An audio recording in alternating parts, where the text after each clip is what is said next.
Hello, and welcome back to the Guns and Outdoors channel. I really appreciate that you stopped by today. In today's video, and as you could tell when you clicked on the video, you know what our topic's going to be. It's going to be a first look at what I've accumulated and what we need to build in a separate video for my AR build.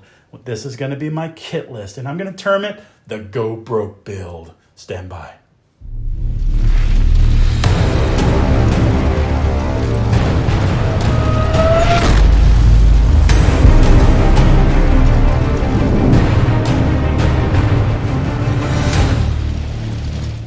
Welcome back.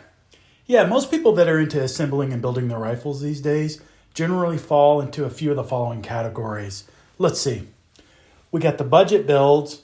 We have the attack driver build for the precision and marksmanship. Then we have the competition guys that love their 3 guns and trick out their setups in that way. And then everybody's favorite SBR pistol builds. Seems to be the couple examples of the most possible. Obviously, this is a higher end. For me, I'm going to use it for mainly training purposes. In actuality, this puppy's coming in around $2K. But here's the thing. Yes, it's costly. But I've been saving up for months, picking up parts along the way.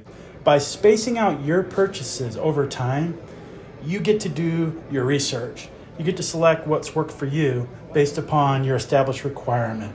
That way, you get exactly what you need for your build, and you spread out those part costs, making things easier on your cash flow. See where I'm going with that? Kind of cool, right? Within the land, now we're going to talk about some pre-builds, all right? When it comes to ARs, build versus buy, that's a valid question. Now, here's the key. For your first AR, I highly suggest and recommend you buy from a reputable manufacturer. That's something that go ahead and get you a pre-built, right? They're dependable, they're reliable. We get rid of all the whiz-bang Blastmaster 9000, as I like to say. You kind of take that out of the equation, right? Instead, it turns your AR into a tool. By doing that, you get to focus on developing your warrior ethos, being a capable citizen first. You get to get your mindset going, your tactics, your skill, and then gear. That's the order, deliberately. So gears last, right? Alternatively, let's talk about other options. You can buy a complete custom build hybrid option. You don't want to mess with gas tubes and you're wigged out about torque specs and barrel installation. Then go ahead and buy a completed upper and then customize your lower. And they'll fit modularly, right? It's like Legos for big kids, no problem. We all kind of get that. Now back to that original option. If you don't want to do custom, which we're going to dive into later, you can get that complete. Now here's the benefit. It eliminates all those headaches as I briefly spoke about earlier. You also get a warranty. Sometimes your gun store will give you a lifetime warranty, and you're obviously backed up by the manufacturer. I recommend kind of going with a standard configuration like that, right? Not some of the more budget types of the pre-build. Get yourself the longer rails. Stay away from the A2 fixed sights. Get yourself with front and rear modular sights. A lot of M-lock handguard rooms so you can attach many of your aftermarket accessories. If you do your custom build and you're kind of new to this, those are my tips. Now back to the factory gun. Do keep in mind that they don't cost as much as building your own, and nowadays even less likely. With that, you do get the obvious higher resale value if you ever decide to part ways or upgrade, but I don't want anybody getting rid of any guns. You need to hold on to them. Ask a guy. They always have regrets about selling stuff. All right, and again, get yourself a pre-built or most parts from a reputable manufacturer. For me, when I got my first one, it was a Colt M4 LE6920. Years later, it was a BCM Recce. And I do have the mantra of buy once, cry once. Okay, now remember there are different levels of purchases option out there in the AR world. If I don't mention your brand, please don't get bent out of shape about it. Up first is this category that I'm gonna introduce, sub 1,000 bucks. Some examples may be Rugers, Smith & Wesson M&Ps, your Deltons, and then some of your lower end Palmetto State armories. Nope, I'm not knocking PSA, all right? You're going to get carbine links on those, traditional A2 front sight posts. And then if we kind of work up to a mid-tier, right, they might range from $1,100 to $1,700. In that market, Springfield Armory has one that's really good called the St. Victor. It's got a lot of BCM parts. Faxon has a lot of great options and things like that. From $1,700 to $2,000, you get into Daniel Defense, BCM, Noveski, a lot of those higher end manufacturers. Now, keep this in mind. The higher you go up the stack, the better options you tend to get. You're going to get smoother actions. Finishes are going to be better. You're going to have lighter weight barrels. You're going to have enhanced triggers, upgraded stocks. They're going to come pre-built with a lot of options right out of the box. All right, now real quick, now that we got that out of the way, let's go back to my custom build. What you see on the table is for my assembly and build. And we're going to start from left to right in no particular order. So let's get cracking. All right, up first, Wilson Combat Gas Tube, intermediate length. Pretty good, mil-spec stainless tube. They make them themselves, custom fit. The big thing is if you decide to go with the Wilson versus aftermarket is intermediate. If you buy their barrel, it's a slightly different length. You must get their gas tube. So that's the gotcha. Really excited to put on this Armor Tough coated barrel. This barrel looks awesome, by the way. Separate video is on the channel for that.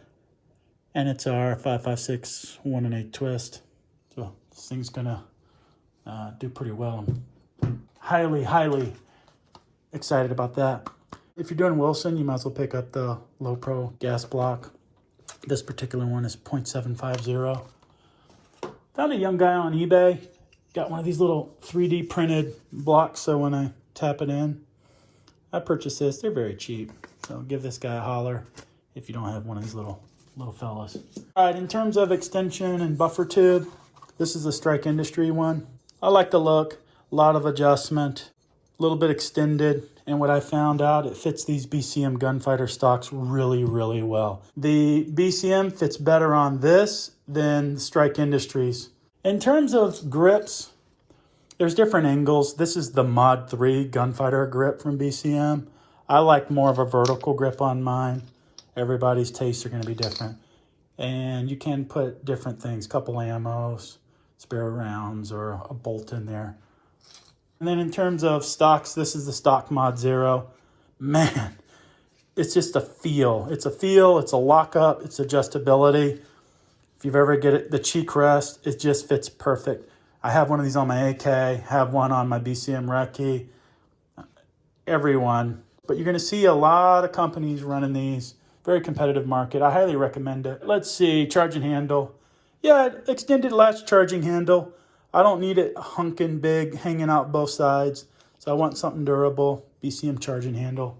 Very competitive space. These are okay. I've been trying some of these. When you get on barricades and stuff, they've fallen off in workshops and training. So I did have an extra pack. I will probably put it on the build gun for an upcoming class that I'm doing. So that's why they're there. I'm not recommending these. They seem to be failing in the field for me. Let me know what your experience is with them. Here we go, guys. The Lantech RPS. This is a good threaded castle nut for your buffer tube. And what's nice about it, it's a ratchet system. So instead of you having to indent it, you can actually try the ratchet system. This is experimental for me. I have seen good reviews on these. Certainly looks cool. We'll have to see how it performs. And it's got a QD mount on there. So this was my experimental on the custom gun. Not necessary, but definitely gets cool points. All right, buffer with upgraded spring. This is the Geisley Super 42. Okay, these things are awesome. If you've ever been in a class or shooting, you'll hear the twing of the bolt carrier group going back into the stock, and that's the springs compressing. A little smaller diameter, and this is a tightly braided Geisley machined. And I mean, it smells like machine oil. It smells like actually a Navy diesel ship. It's kind of crazy. You can see the buffer tube and the plunger there. This is the H1. The H1 comes with 1 tungsten and 2 steel weights. I did pick up another tungsten buffer weight if I want to kind of turn this into an H2. We'll see. Basically for shorter barrels and different things, you want to, if you don't have failure to ejects and different cycling times or your dwell time, if you have any issues, you want to play around with your buffers and springs. But the Geisley, high end. I don't know anybody that didn't have that ever said anything negative about these. These things rock. What else do we got? Bolt carrier group. I bought this last year when it's hard to get things. I'm not really a big titanium nitride guy, but here you go. Magnetic particle inspected and all the good stuff. This was an OEM, Brownells. It's made by one of the top manufacturers, but I can't remember their name right now. They make solid things. It's got the special whiz-bang coating on there, titanium nitride tin finish. So we'll give it a go. Made the investment, doing a build, might as well throw it into a gun, right? I love these guys. Disclaimer, Velocity gave me this. Thank you guys. Love those guys. Check out my SHOT Show video. Freaking fantastic. If you've never heard of Velocity, you need to go check them out. This space is very crowded, but these guys and their engineers are just great. I visited their booth. All right, so drop-in trigger pack, single stage trigger, totally customizable shoe. So I got a flat shoe. Also, this is bumped forward to take the trigger slack out. So any color, any style, rounded trigger face, 2 pounds, 3 pounds, 4 pounds. How cool is that? As long as you follow the instructions, you know, you're going to be just fine. Very compatible, complete drop-in assembly. I am so excited to put this Velocity in there. All right, so Velocity guys, thank you very much. Rounding out the table, I actually won this when I went to Kalashnikon. It's the Spark Solar. Man, check it out. Shake Awake, all the latest technology. They do take a battery. Get this, I don't have my battery in here yet because I just took it out of the box. 150,000 hours between battery and the light. I mean, they've really stepped their game up. So Vortex, really appreciate it. Vortex Spark Solar, 1 MOA, CR 2032, with all the bells and whistles. All right. So can't go wrong with that. Yes, most of your sites are made in China these days. You guys know that. All right, let me know what you think about that. I'm also very excited about this one. Now, this is the Prism, 2X Prism from Primary Arms.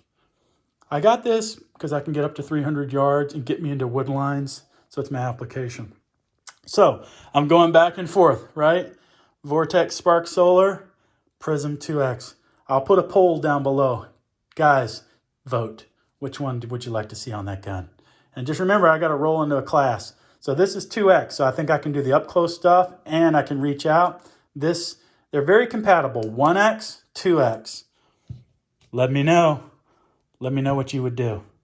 And rounding this out, in terms of equipment, when you're doing a new build, you start doing your research, you go down the slippery slope, you start looking at builds, and more often than not, guys aren't testing out their headspace. But I decided to go with these Forester headspace. So this is the minimum. This is a go gauge for 223-556. All right, so it should close on that. And we always hear about no-goes, but this is the field gauge. So this is your SAMI specs, maximum headspace for 556. It's not supposed to close on this. And this guy is this is a 47-36 Forester. So I will be checking out my head spacing. All that's going in this beautiful Aero Precision. This is the builder set, the Atlas R1. And separate video on that in the channel. All right, there we go. I forgot to show you my flash hider. This is one I had in the stack, so I'm going to go ahead and use it, as well as my part kits. This is a dead air flash hider.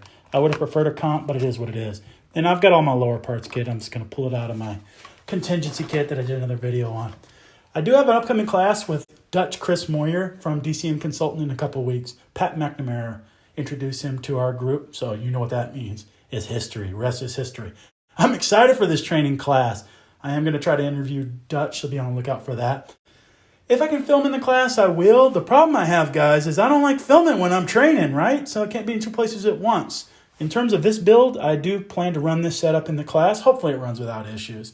But I always take a backup and I always recommend a backup. Who wants to go to training, have something break, fly off, all that? So we shall see. Let me know what you think on that. And there you have it. Hope you dig the video. Do me a favor. Tactically drop kick the button down below on the like. Subscribe to the channel. And until next time, thanks for watching. As always, we're out of here. See ya.